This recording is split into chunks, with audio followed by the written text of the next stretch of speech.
My name is Gavin Evans, and this is my review of the 2010 The Sorcerer's Apprentice.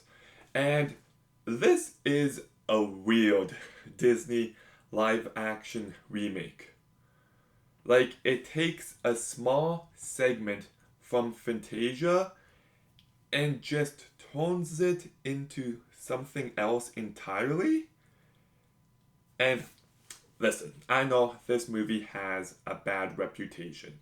It did not get good reviews, and it did terrible at the box office, but maybe releasing it the same weekend as Inception was a bad idea. But this movie does work for me.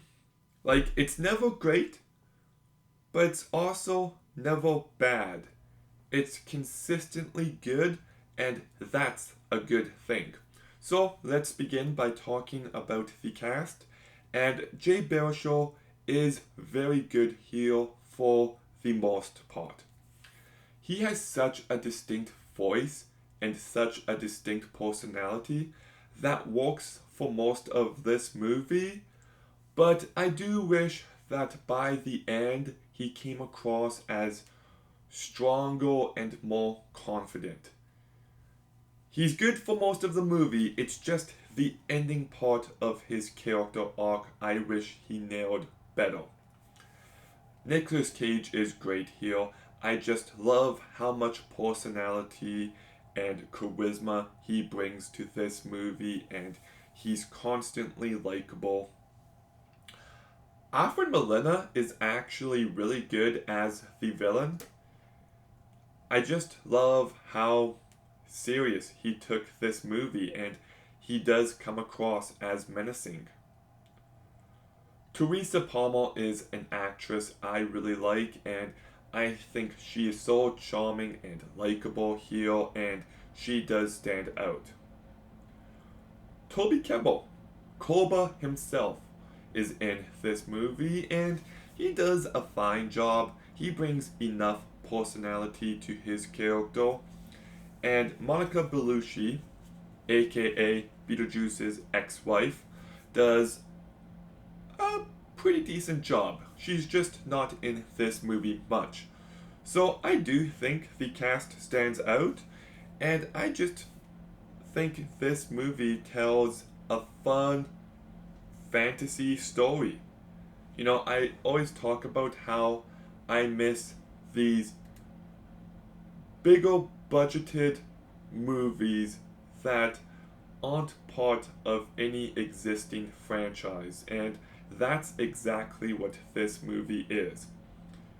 It's creative, it's filled with magic, and it's just a likable movie. I was entertained from start to finish, and I thought the action was pretty decent. I thought the romance was pretty decent. And I thought the visuals were pretty decent.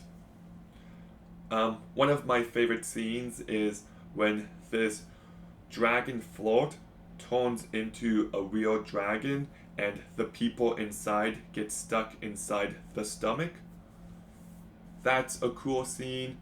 Or when Nicolas Cage and Jay Baruchel get stuck in the mirror dimension, which totally reminded me of Doctor Strange, but this movie came out first, and they have to drive through a falling piece of glass to get out of it. That was a cool moment.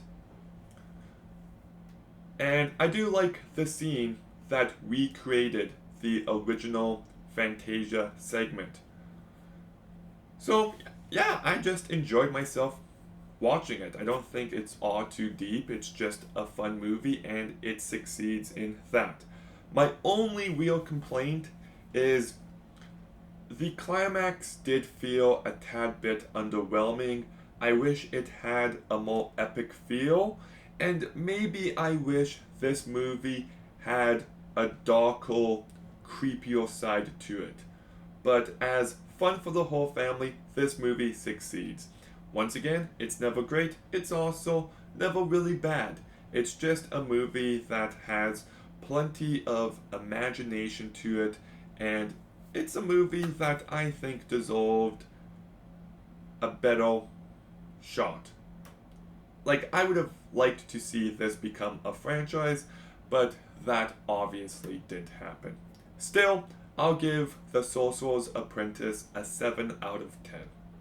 I actually do find John Turteltaub to be an underrated director because this movie was fun. I love his National Treasure movies. The Meg was fine, I guess. While You Were Sleeping is a good one. And that's all I can think of for now. But still, pretty impressive, I would say. But The Sorcerer's Apprentice, have you seen it? What did you think? Let me know in the comments down below. Make sure you like, comment, subscribe. Stay tuned for more videos soon. And Gavin,